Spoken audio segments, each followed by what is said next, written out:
পাকিস্তান শাহিনসের কাছে পাত্তা পেল না বাংলাদেশ এ। পাকিস্তান শাহিনসের বিপক্ষে প্রথম ওয়ানডেতে বড় ব্যবধানের হার দেখল বাংলাদেশ এ দল। আগে ব্যাট করে বাংলাদেশ করতে পারে কেবল ১৮৩ রান। সৌম্য, নাইম, হৃদয়ের ব্যর্থতার দিনে রান পেয়েছেন সাইফ হাসান ও রিশাদ হোসেন। সহজ লক্ষ্য টপকাতে পাকিস্তান শাহিনসের ২৭.৫ ওভারের বেশি লাগেনি। ওসমান খান ও হাসিবুল্লাহর ব্যাট থেকে সমান ৭৩ রানের ইনিংস। ৮ উইকেটের জয়ে সিরিজ শুরু করল স্বাগতিকরা। ইসলামাবাদ ক্লাব মাঠে টসে হেরে আগে ব্যাটিং বেছে নেয় তাওহিদ হৃদয়ের বাংলাদেশ এ দল। ইনিংসের গোড়াপত্তন করতে নামা মোহাম্মদ নাইম শেখ ও সৌম্য সরকার হয়েছেন চরম ব্যর্থ। যথাক্রমে ৩০ ও ২৫ বল খেলেও দুজনেই আউট হয়েছে সিঙ্গেল ডিজিটে।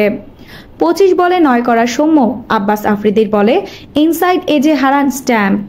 আরেক ওপেনার নাইম শেখ ব্যক্তিগত ৬ রানে ক্যাচ তুলেন উইকেটের পেছনে। অধিনায়ক তাওহিদ হৃদয়ও ইনিংস বড় করতে পারেননি। প্যাভিলিয়নে ফেরত যান ২৯ বলে ১৩ রান দিয়ে। Wicket keeper batter Jaker Ali Anik করেন ৫ রান।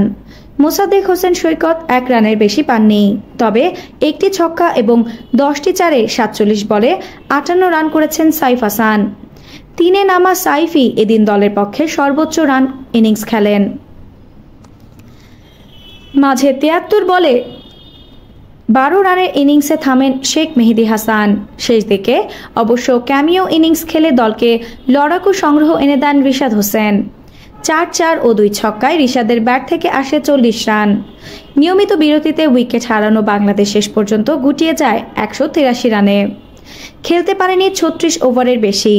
১৮৪ রানের টার্গেট টপকাতে নামা পাকিস্তান শাহিনস বাংলাদেশ এ দলের বোলারদের পাত্তা দেয়নি। ওপেনার ওসমান খান খেলেন ৭৩ রানের ইনিংস। হাসিবুল্লাহ অপরাজিত থাকেন ৭৩ রান করে। ফলে ২২.১ ওভার বাকি থাকতেই ৮ উইকেটের জয়ে মাঠ ছাড়েন পাকিস্তান শাহিনস। বাংলাদেশের পেসাররা এদিন কোনো সুবিধাই করতে পারেননি, যে ২ উইকেট শিকার স্পিনারের দখলে। শেখ মেহেদী হাসান ১৯ রান খরচে পেয়েছেন ১ উইকেট। মোসাদ্দেকের শিকার বাকি ১ রান দিয়েছেন ১৫। ৩ ম্যাচের এই ওয়ানডে সিরিজে ১-০তে এগিয়ে গেল পাকিস্তান শাহিনস।